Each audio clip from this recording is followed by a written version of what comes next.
Good morning, everyone. Bonjour tout le monde. Bonjour. Yesterday marked the latest in President Trump's unprecedented series of US tariffs that are designed to reshape the international trading system. The ambition of these measures is enormous. The effects on the global economy will be monumental. We received confirmation that the latest reciprocal tariffs will not be imposed on Canada.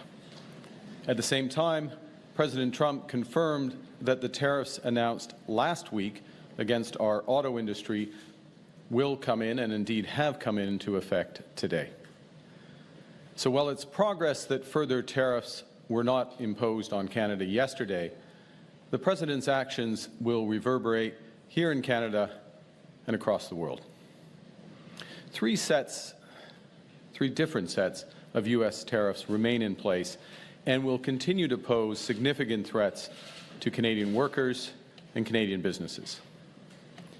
And while they have been imposed under different premises, some things are consistent.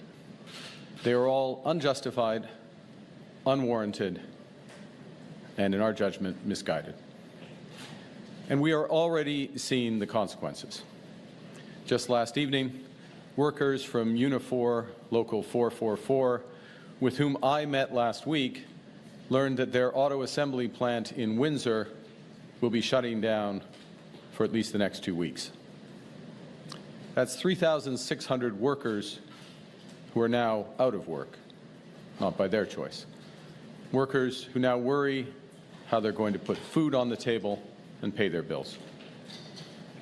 I and my government stand in solidarity with those workers in Windsor and all those workers hurt by President Trump's tariffs.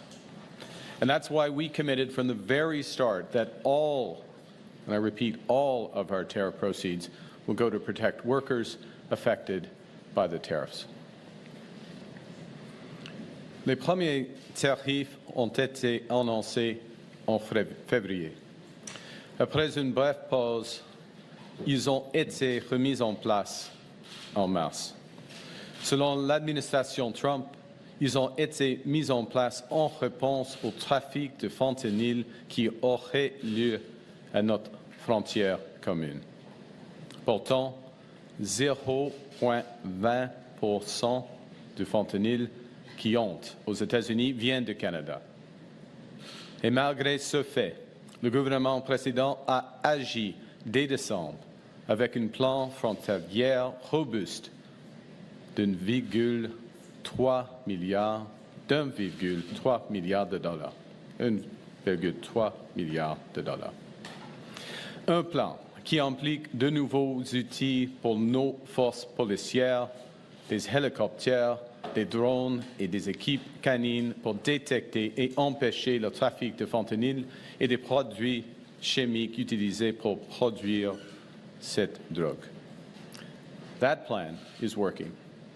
As U.S. Customs and Border Protection themselves have acknowledged, there was a 97% drop in fentanyl seized at our shared border in January compared to December.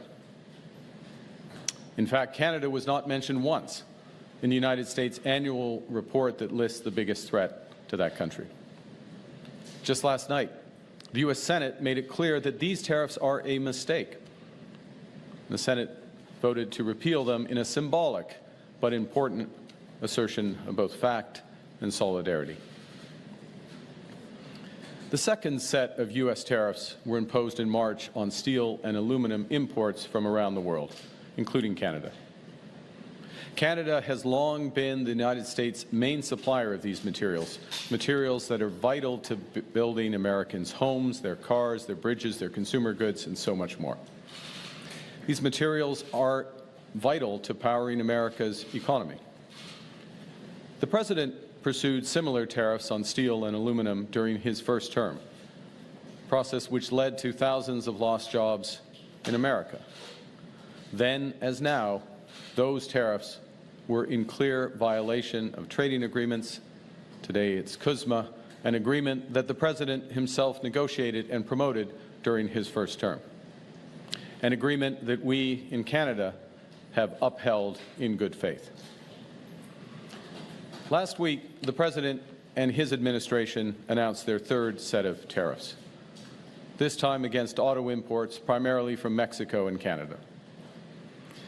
In the year I was born, Canada and the United States signed the Auto Pact, an agreement that ended auto tariffs between our nations and began a 60-year period, you can guess my age, a 60-year period of close cooperation, partnership, job growth, and prosperity. And that era has now ended unless the United States and Canada can agree on a new comprehensive approach. Yesterday's actions by the U.S. administration, while not specifically targeting Canada, will rupture the global economy and adversely affect global economic growth. The global economy is fundamentally different today than it was yesterday.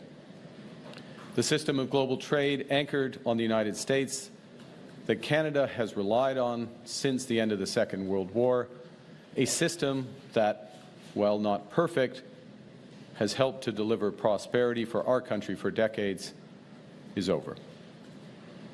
Our old relationship of steadily deepening integration with the United States is over. The 80-year period when the United States embraced the mantle of global economic leadership, when it forged alliances rooted in trust and mutual respect, and championed the free and open exchange of goods and services, is over. Well, this is a tragedy. It is also the new reality. We must respond with both purpose and force. We are a free, sovereign, and ambitious country. We are masters in our own home. Nous sommes maîtres chez nous. Nous contrôlons notre destin. Nous allons tracer notre propre voie. Nous choisissons de nous battre, de protéger et de bâtir. Nous allons nous battre contre ces tarifs jusqu'à ce qu'ils soient annulés. Nous allons protéger nos travailleurs et nos entreprises pendant cette période difficile. Surtout, nous allons bâtir une économie canadienne renouvelée. Nous allons bâtir un Canada fort. We will fight to bring each of these tariffs to an end. We're fighting in courts, challenging that these tariffs have been illegally imposed under U.S. law. We have filed disputes underscoring that they are in violation of our free trade agreement, CUSMA. We have gone to the World Trade Organization because these actions are against international trade law. We are responding today with, and we have responded throughout, with carefully calibrated and targeted counter-tariffs. Hier, j'ai rencontré mon conseil sur les relations canado-américaines. J'ai tenu une rencontre du comité du Conseil des ministres sur les relations canado-américaines. J'ai aussi convoqué les premiers ministres des provinces et territoires pour la troisième fois en autant de semaines. Nous sommes unis. Nous sommes déterminés. As I told President Trump during our call last week, Canada will respond to the U.S. auto tariffs. And today I'm announcing that the Government of Canada will be responding by matching the U.S. approach,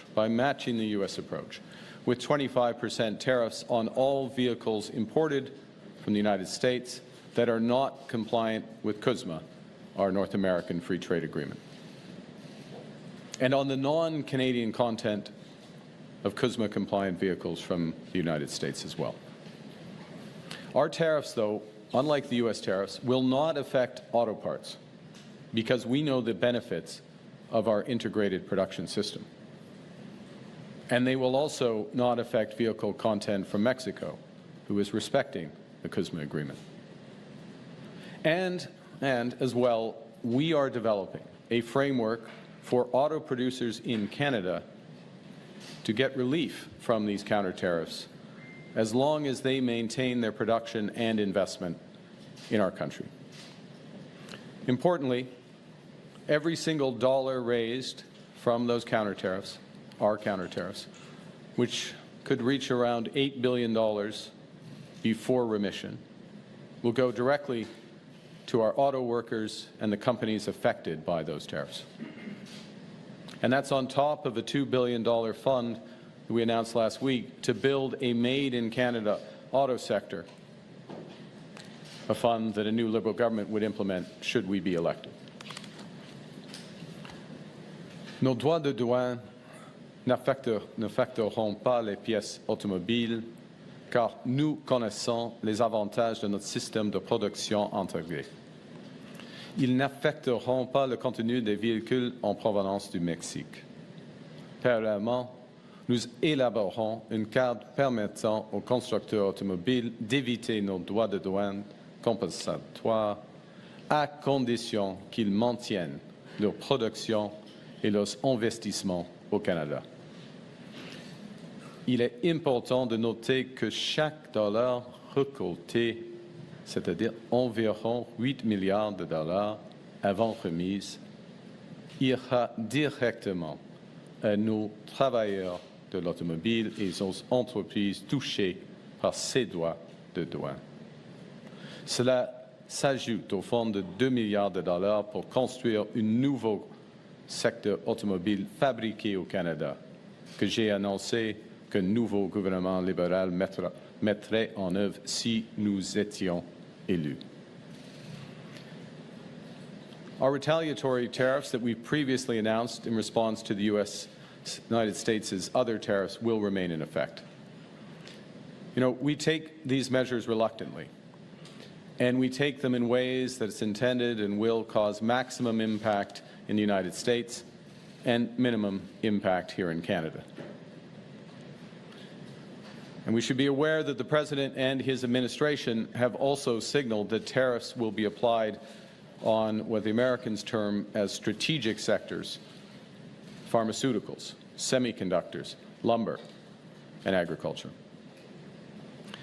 Dans les jours et les semaines à venir, nous dirons à nos homologues américains que serait une erreur, que la question de l'offre n'est pas sur la table, que toute nouvelle mesure commerciale entraînerait une réponse calibrée, mais énergique, de la part du Canada, et que le moment est venu de renégocier en profondeur notre partenariat économique et de sécurité.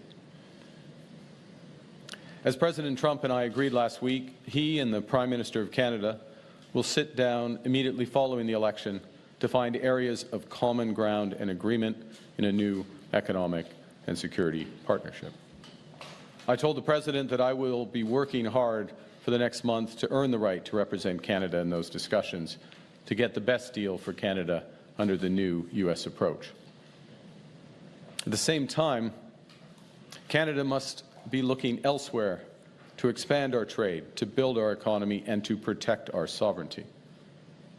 Canada is ready to take a leadership role in building a coalition of like-minded countries who share our values. We believe in international cooperation. We believe in the free and open exchange of goods, services, and ideas. And if the United States no longer wants to lead, Canada will. Canada is strengthening our trading relationships with reliable partners. Plus tôt cette semaine, j'ai parlé à la présidente mexicaine, Madame Sheinbaum. Je viens de discuter aujourd'hui avec le chancelier allemand, Olaf Scholz. J'ai eu de nombreuses conversations avec la présidente de la Commission européenne, Ursula von der Leyen. Et dès ma première semaine en poste, j'ai rencontré le Premier ministre du Royaume-Uni, Keir Starmer, et le président français, Emmanuel Macron. Nous sommes tous opposés à l'approche du gouvernement américain. Et nous sommes tous en faveur d'échanges commerciaux libres et équitables. My government understands that Canadians hurt by the unjustified tariffs will need our support. And to our workers producing sustainable, high-quality lumber in Smithers, Prince George, and Elmsdale, to our workers extracting oil and gas around Fort McMurray and in northeastern BC, aux travailleurs dans les alumineries du Saguenay, to our workers at the steel mills in Hamilton, Sault Ste. Marie, et La Bosse, to our workers at auto assembly plants in Windsor, Ingersoll, and Oakville, to all our workers who might be worried about their next paycheck and their futures, the federal government will do everything in our power to protect you and your careers. In this new world, we have to look out for ourselves, and because we are Canadian, we will always look out for each other. La semaine dernière, j'ai annoncé plusieurs mesures ciblées pour soutenir les travailleurs et les entreprises directement touchées par la guerre commerciale de Président Trump. Pour les travailleurs, nous avons supprimé le délai d'une semaine pour obtenir l'assurance emploi. Nous avons fait en sorte qu'ils n'aient pas à épuiser leur indemnité.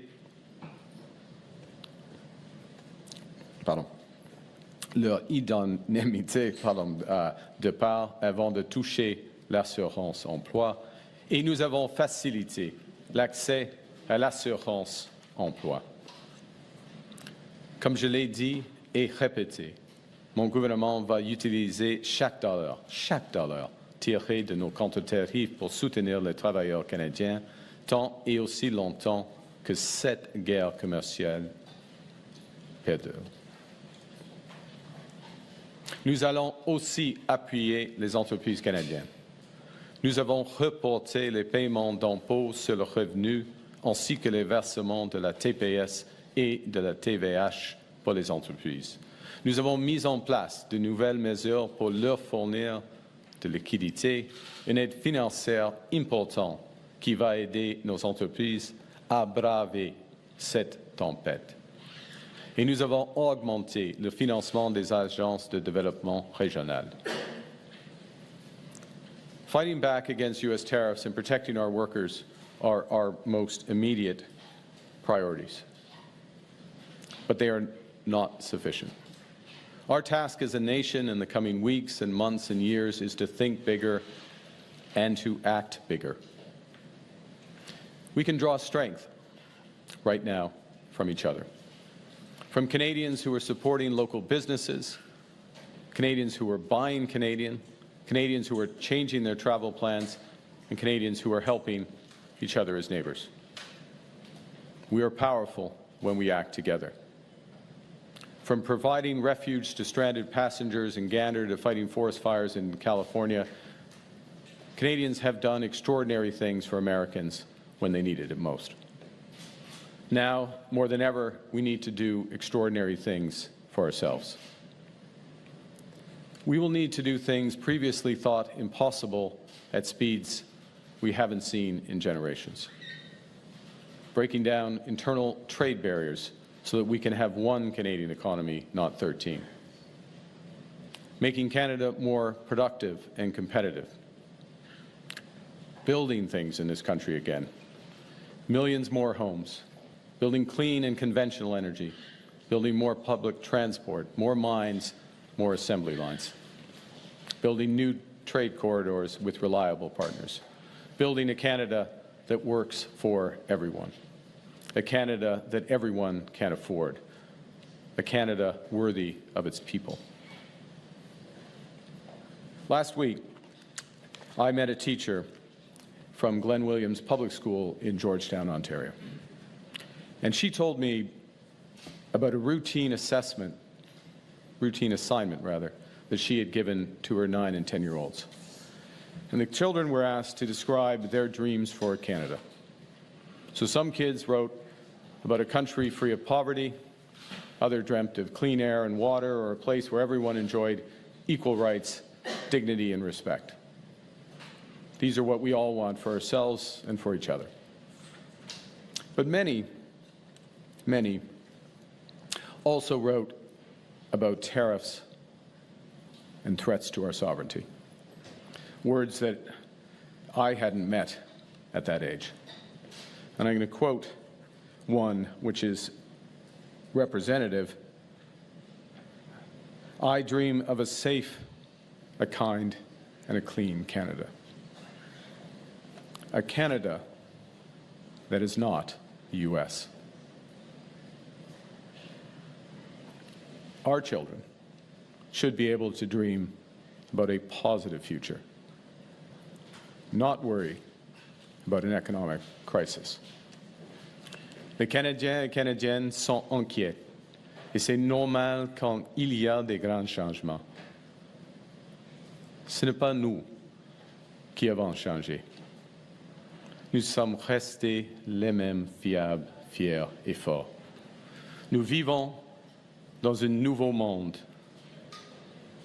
et ça vient avec nouveaux défis. Given the prospective damage to their own people, the American administration should eventually change course. But I don't want to give false hope. The President believes that what he is doing is best for the American economy. He believes that it's best for American workers. And although their policy will hurt American families, until that pain becomes impossible to ignore, I do not believe they will change direction. So the road to that point may indeed be long. And it will be hard on Canadians, just as it will be on other partners of the United States. It will require us to make difficult choices.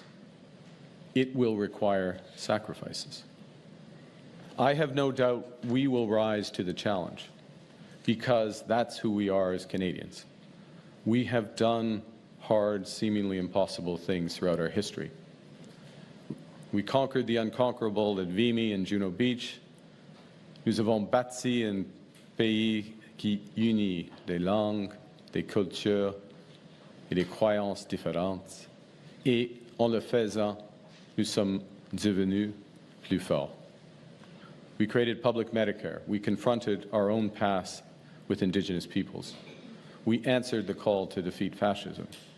We know we are not always perfect, but we always strive to be good. We do not do things because they're easy, but because they are right. We will rise to meet this challenge, and we will emerge stronger. So to those kids at Glenn Williams Public School, don't worry. With your spirit, with that of your parents, their friends, and people like them across this great country, all pulling for Canada, we will build an even better Canada for your future, because that's who we are. We are Canada. Canada strong, Canada fort. Thank you very much. Merci. I'll be pleased to take your questions. Bonjour tout le monde. We'll now start with the press conference. We'll take 15 minutes of questions, one question, one follow-up. On a 15 minutes, une question et une suivi. Laurence. Merci. Bonjour, M. Carney. Laurence Martin de Radio-Canada. Il n'y a pas eu de recul, vous l'avez dit, il n'y a pas eu de recul de M. Trump sur les tarifs déjà annoncés pour le Canada, comme sur le secteur de l'auto. Est-ce que ça veut dire que votre appel avec M. Trump la semaine dernière, finalement, n'a pas été si productif que ça? Je crois que vous avez raison, et comme je viens de décrire, il n'y a pas de recul des tarifs par rapport au fentanyl, l'acier, l'aluminium et puis le secteur automobile. L'appel avec Monsieur le Président, nous avons fait de progrès. On peut le voir avec le résultat par rapport aux tarifs réciproques. Nous avons eu le meilleur accord d'une série de mauvais accords. Ça, c'est la vérité dans ce cas. Première chose. Deuxièmement, nous sommes d'accord, Monsieur le Président et moi, nous sommes d'accord qu'au début de mai, il y aura le commencement des discussions globales en ce qui concerne le partenariat économique et sécuritaire du Canada et les États-Unis. Alors, encore, ça c'est du progrès, parce qu'on ne peut pas faire de progrès avec chaque initiative, chaque enjeu. Il faut avoir une discussion globale entre les deux pays souverains. In English before my phone. You're absolutely right. The core tariffs with respect to fentanyl, automobiles, steel and aluminum remain in place. With respect to an enormous series of trade measures that were announced yesterday, we have the best deal of a series of tough deals, bad deals in many respects. That is progress. That is recognizing the partnership.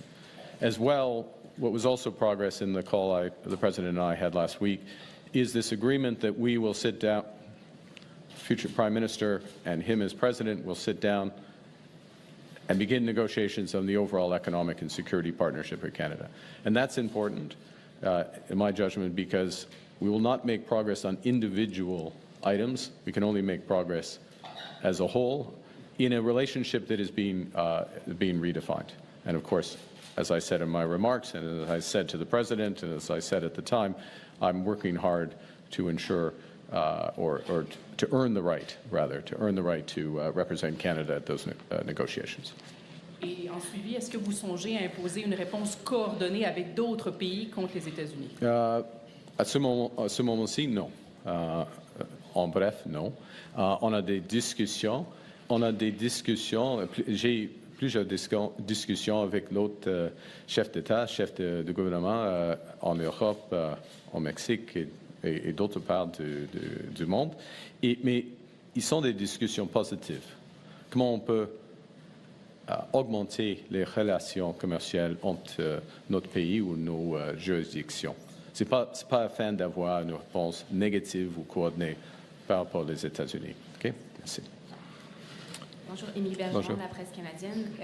Votre prédécesseur, Justin Trudeau, avait invité les autres chefs de parti à des rencontres conjointes pour montrer que le Canada est uni, qu'il y a un front uni face à M. Trump. Pourquoi, si vous mettez votre campagne électorale sur pause et que vous êtes dans vos avis de premier ministre et que vous dites que c'est un enjeu non partisan, alors pourquoi vous ne faites pas comme M. Trudeau et vous invitez les autres chefs de parti soit à une rencontre ou à un appel? Les autres chefs du parti sont avisés de notre réponse. En ce qui concerne la coordination canadienne, j'ai plusieurs discussions avec tous les premiers ministres des provinces et territoires en groupe et dans un sens bilatéral, des discussions avec des chefs des syndicats, des chefs, des dirigeants autochtones, des PDG, tout cela. Il y a beaucoup de consultations, coordination. Et nous avons une équipe canadienne par rapport aux États-Unis. Et si je peux dire, la réunion aujourd'hui des premiers ministres était fantastique dans un sens, parce que nous sommes tous alignés. OK. Ça n'a pas vraiment répondu à ma question, mais je vais aller sur un autre sujet, la gestion de l'offre. Pardon. Vous avez dit que vous voulez protéger la gestion de l'offre, mais est-ce que vous vous engagez, si vous êtes élu premier ministre du prochain gouvernement, à déposer un projet de loi, comme il y en avait un devant la Chambre des communes au Sénat, pour vraiment l'inscrire dans une loi que la gestion de l'offre, c'est une ligne rouge, ça ne peut pas faire partie d'une négociation commerciale, puisque le gouvernement précédent, le gouvernement sortant, avait voté pour un tel projet de loi. Donc, est-ce que vous vous engagez à redéposer? OK. On commence avec le fait que c'est un nouveau gouvernement. Il y a des changements. Nouveau premier ministre, nouveau gouvernement.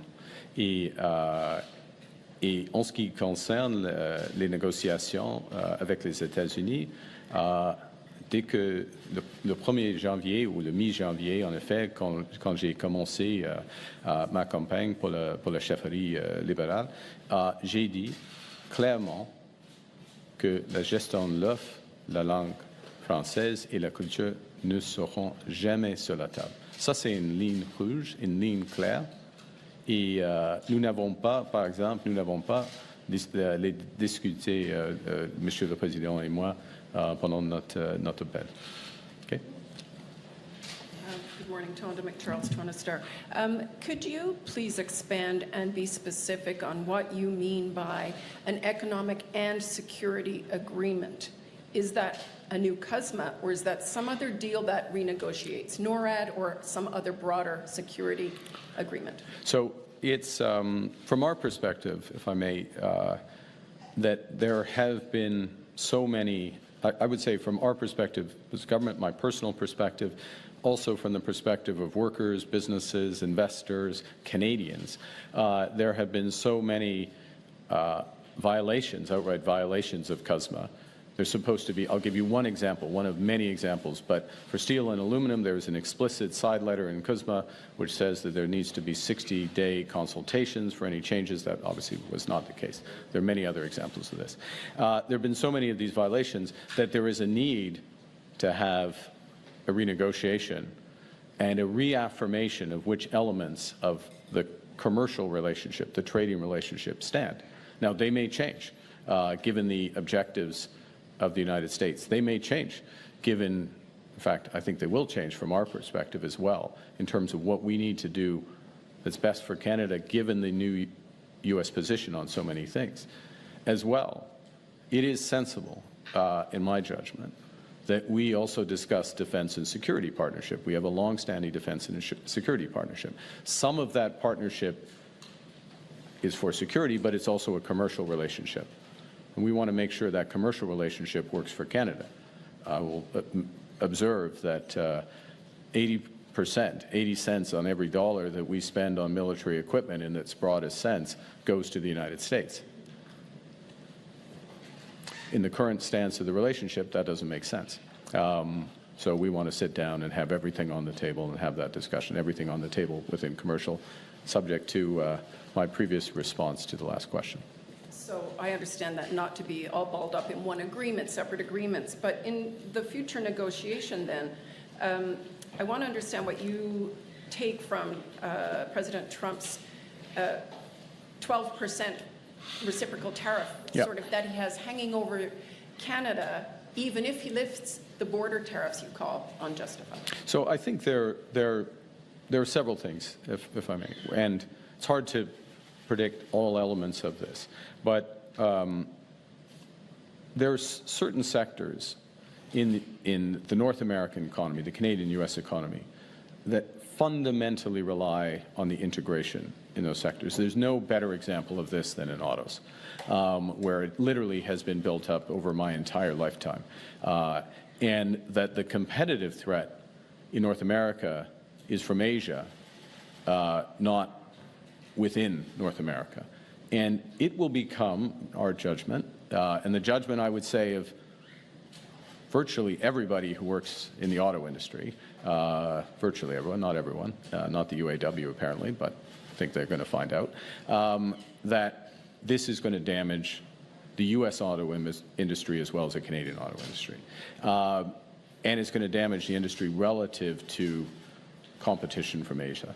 So when there's that discussion, the question, part of the discussion is going to be, how do we put back together elements of that integration? And if it's not going to come, how are we going to act in Canada? And we're going to do this, elements of this anyways, if my government is elected, which is to build a true made-in-Canada strategy that makes us much more resilient with the U.S. So, Tonda, I can't pre-wire all those discussions, but what I know is that trying to have a discussion, given the scale of ambition of the United States, given all the measures they've taken, not just against Canada, but against the whole world, that we are not going to make progress if we try to focus on only one issue.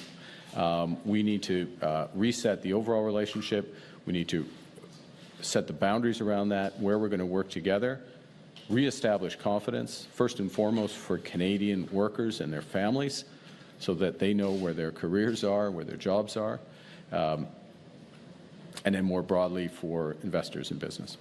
Okay? Thank you. Good morning, Prime Minister. Jillian Piper with Global News. Are you planning to have another phone call with President Donald Trump to discuss these tariffs? If it's appropriate, we will. We agreed that we would, when we last spoke, that we would talk as needed over the coming weeks. So it may happen. There's not one scheduled. And as I said, I'll just reiterate, when we spoke, I did advise the president that we would be retaliating against the auto tariffs. We were going to wait to see what happened with these reciprocal tariffs that were announced yesterday. We have taken a very focused, calibrated response, balanced response, one that creates incentives for the automakers. So as appropriate, we will speak. I'm very conscious, we're very conscious that there are additional measures likely to come in other sectors, including forest products, pharmaceuticals, and others. You said previously that the relationship that Canada had with the United States is now over. Is the U.S. still our ally? The U.S. Absolutely. Look, the U.S. is absolutely our ally. It's our ally in security and defense partnerships. It's our most important security ally, for example. It's still, even with these tariffs, the largest trading partners. The point I made last week, the point I made again today, is part of what our relationship has been based on, though, has been a degree of integration between our economies, our trade becoming closer and closer together. That is over. I mean, we saw that that was ending a while ago. It's now emphatic. I think the world is learning that that is over. That creates real challenges for us. We're not sugarcoating it. We're absolutely clear about that. It also, though, creates an enormous opportunity for a country like Canada, which has virtually everything that the world wants, has a lot of things that the U.S. wants, and they're going to find out how much they want it with these tariffs. So we have virtually everything the world wants. And when I talk to leaders in Europe, when I talk to the Mexican president, they want to work with us. They want to cooperate with us. And I'll say one other thing, if I may, and then hand, which is one of the things, and I'll go back to Team Canada, Premier Smith, Premier Moe, Monsieur le Premier Ministre Legault, all of those premiers in the very short term either have just gone on major trade initiatives to Europe in some cases, or about to go to trade missions in Asia. That's the Team Canada approach. That's the coordinated approach that we need. And I think Canadians, again, not sugarcoating the challenges, but can be very encouraged about the sense of purpose and action at different levels to move forward. Enfin, les alliés ou... Oh, oui, les États-Unis, bien sûr, les États-Unis est encore un allié du Canada. Les États-Unis, c'est notre allié la plus importante en ce qui concerne les matières de sécurité et de la défense, par exemple. Mais le monde change. OK. Ashley, please. Ashley Burke, CBC News. Good morning. You have talked about this, the old relationship when it comes to the tight military and security cooperation being over. So what exactly are you picturing, and what does that mean for NORAD?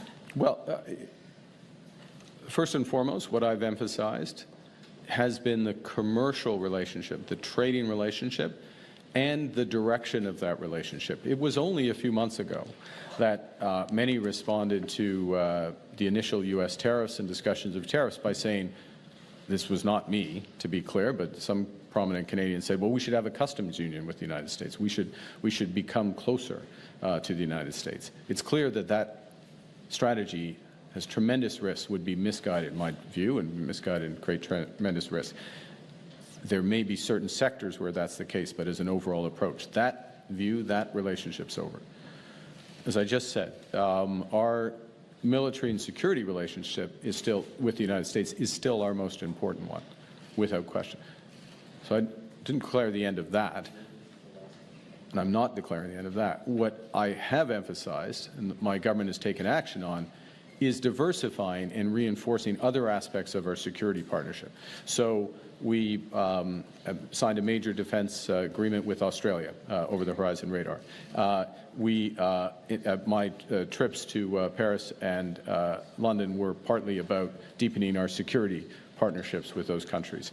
We're looking on diversification in terms of maritime procurement and other aspects of procurement. We're reviewing the F-35 fighters to make sure that that's the right approach for the country going forward, given the other considerations. Last question. Yeah. You talked about how long and hard the road could be for Canadians if Mr. Trump keeps these tariffs in place. How long and hard, and is Canada headed towards a recession? Well, look, I think it starts with what the implications of these tariffs, yesterday's tariffs, which affect all economy, virtually every economy in the world, means for the global economy and the U.S. economy, and the U.S. economy which is slowing, U.S. economy where inflation is starting to pick up, where financial conditions are going to start to tighten, and a U.S. economy which has a possibility of tipping into recession themselves. So it starts there. It is usually the case that when the United States has a recession, that it's very difficult for Canada to avoid something similar. There's been exceptions to that. With the financial crisis, 2008-9, when I was governor, we avoided a recession. We need to take action now for short-term support and reimagine our economy for the medium term. And I won't go through the list of things. You personally have had to hear them a few times, but it is about that one Canadian economy, and it's about building everything from homes to new energy infrastructure to new ports and trade infrastructure. By doing that, and by doing that in a way that is as coordinated and impactful and immediate as possible, we create a real possibility, in fact, probability. It's not just right for the medium term, but it's right for the short term. And that, in many ways, is what's at stake right now. Yes, we have to respond to the U.S., and we are responding appropriately. Yes, absolutely, first and foremost, protect our workers. But we need to do much more than that, which is to build this economy. And in doing that, we can avoid the slowdown that is coming. Well, we can do better than the United States. That's my point. We can do better than the United States. Exactly where that comes out depends on how much damage they do to their economy. Thanks, everyone. That En concludes. français, sur le dernier aspect, en ce qui concerne le taux de croissance à l'échelle globale, ce qui est sûr est que les tarifs américains vont desserrer au moins l'économie mondiale, y compris et surtout l'économie américaine. Et à ce moment-ci, l'économie américaine ralentit et l'inflation aux États-Unis augmente. Alors c'est une combinaison très difficile pour eux.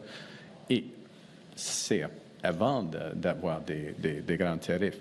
Dans ces circonstances, normalement, il y a un fort ralentissement de l'économie canadienne.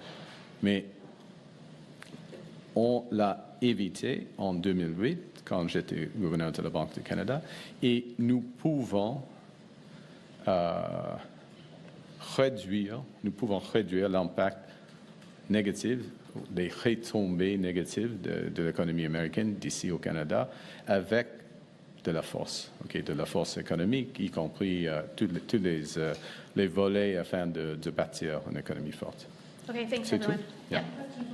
Sorry, we're done. Sorry. Thank you. Sorry. Thanks, everyone. Okay, merci. Thank you.